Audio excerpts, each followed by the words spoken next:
Who was considered the better high school quarterback, you or Vic? Me. I like it.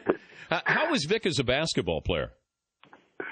I never seen Mike play basketball. I know he likes to play, but I never got a chance. You know, Mike is a little younger than me. You know, and he came up in the district a little after me, so I didn't really get a chance to see him play. I was already going to college. What should the Eagles do with Donovan McNabb? You're well-versed in that city and how they deal with superstars. Do you think that they want Donovan McNabb back after the way this season ended? I mean, you know, it's always a tough time right after the season, and, you know, the fans have so many expectations, you know, for the team that, you know, the fans love the Eagles in Philadelphia, and, you know, they're very supportive. But, you know, at this time, you know, things is real rough, you know, mentally on people because, you know, they always feel like that year is going to be the year for them. So, you know, right now you just need to let everything calm down, let everybody get over the loss, and then really do some thinking about it. But, I mean, Donovan has been great on and off the field. He's been great in the community, and he's did a lot of things for the city. He's excited them for many years, and, you know, I think he deserves a chance to, you know, try to win a Super Bowl. When you were at Georgetown and he was at Syracuse, did you guys cross paths playing basketball? Yeah, we I mean, Donovan was like one of the last guys to get off the bench. He never guarded you, though, did he, AI? No, never. I probably when Donovan was in the game, I was already out of the game, whether it was a blowout their way or our way. Who would you compare McNabb's game to in the NBA? I didn't really get a chance to see him do too much, so I wouldn't do that. Maybe like an Andre Miller? Oh, man, Andre Miller is an all-star caliber player, man. How about Oliver Miller? Man, that is terrible. I wouldn't compare him to him either, man. Come on, I can't kill Donovan, man. I love Donovan. He's Allen Iverson joining us, the Dan Patrick Show. Sixers hosting the Knicks tonight. How close were you to actually saying I'm done with my NBA career? I was there. I was at that point. You know, I was kind of frustrated, and it didn't have so much to do with me. It was, you know, as far as my wife and my kids, not knowing where we were going to be living, you know, not knowing where they were going to be going to school. And, you know, I think it was kind of harder on them than it was on me. I was kind of, you know, used to the situation. You know, I was getting accustomed to waking up every morning and not knowing, but it was frustrating me because, you know, my family was going through it. So, you know, once I decided to retire, I actually felt good. I mean, I was working on, you know, trying to get fat. I was able to be around my wife and my kids anytime I wanted to. I was, you know, a 24/7 dad. Wait a minute, you were trying to get fat? Yeah, I mean, just, you know, usually I'm always active and trying to stay in shape and have my body right. At that point, I was just laying around. You know, that's why I'm dealing with this injury right now. What do you weigh? How much do you weigh? I'm 178 right now. What did you eat on the first day of retirement? Fried chicken, probably chicken, lasagna. So then you weighed 179. Everything that was unhealthy, I ate. Yeah. A lot of snacks, everything.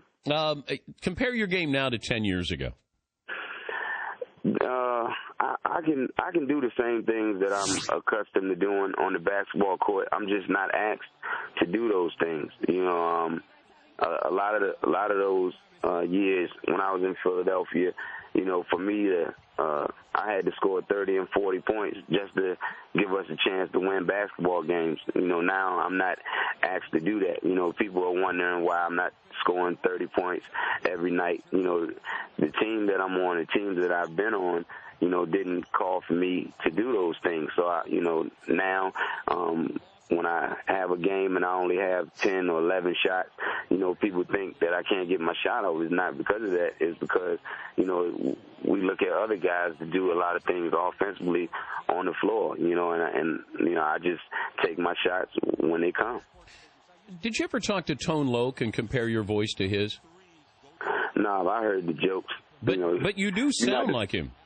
You're not the first one. Yeah, but joked on me about that. No, I think I was. I said it years ago. I don't sound like no Tone Loc, man. Yeah, you do. You get paid to do the wild thing. You right about that. Kobe against Michael, best offensive game. Now, I've actually leaned closer to Kobe as a better offensive player than Michael Jordan. You know what? You can throw that up in the air, man. I mean, you can't go wrong with either one of those guys. I would definitely say Michael because of Michael, I'm playing this game today. Without Michael Jordan, I would have never had the vision to play basketball. He inspired me to play. So, for that reason, I would say Michael. But if Kobe's ahead, it's by a little bit. If he's behind, it's by a little bit. But he scores 80 in a game. If I said you can shoot as many times as you want in your prime, how many do you think you could have scored? I don't know. I mean, when I was able to shoot as much as I wanted to, I had 60, so maybe just 60. Do you think you could have? So you couldn't have gone for more than that. So you look at what Kobe did. I might have if some of those shots in that game would have went down, then maybe I would have had 80. If I would have got to the line a little bit more. But you never know. I mean, he just had a great night. It was just one of those nights where the basket seemed like an ocean and you just throwing rocks in it. A lot of guys in this league are capable of going off, especially if you're playing one-on-one all night. Usually when a guy gets that hot, you got to make somebody else make shots. And that night, for whatever reason, Toronto didn't double team them like they supposed to. How often do you? I mean, you probably hear it all the time, but are you tired of hearing people making fun of the practice? Talking about practice. The only problem that I have with it is, I never want kids to take it the wrong way. I never want kids to feel like, I feel there's no need to practice. There's no way I could accomplish all of the things that I've accomplished in my career without practicing. It was a frustrating time for me. I think it was in the summer or something like that. Season wasn't even going on, and that's what, we were having a press conference talking about. And it was a frustrating time and something that I wish never happened. But, I enjoy when people make fun of me about it. I just don't want kids to take it the wrong way. Do you break ankles anymore, or do you sprain ankles? I can still do both. My whole thing now is being getting healthy.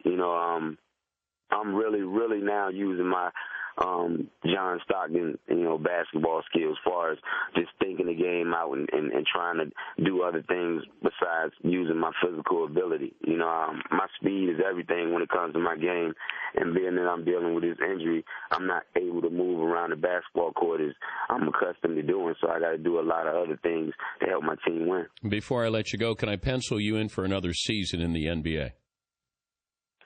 I would hope so, but it'll all come down to me being happy. At this point in my career, that's all I want. Is to be happy, and I'm in a situation right now to where I'm happy. Out of all of the situations that I could be in, I think this is the best. I really don't look at the record and things like that. I think we're a young team. We're getting a lot better, and I'm able to help these young guys and show them a lot of things that I know.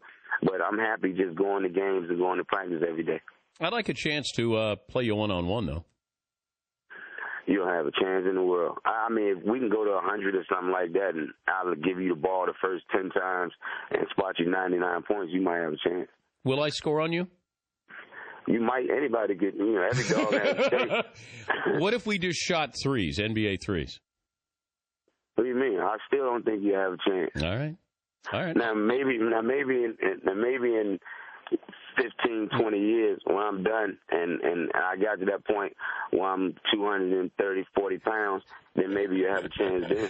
I'll steal your lunch money, AI. I'm just going to let you know. If you shoot threes, I'll steal your lunch money. I wouldn't put it past you, man. All right, brother. Hey, thanks for having me, man. Congrats. Get healthier, and good luck tonight against the Knicks. I appreciate it. All right. That's Allen Iverson.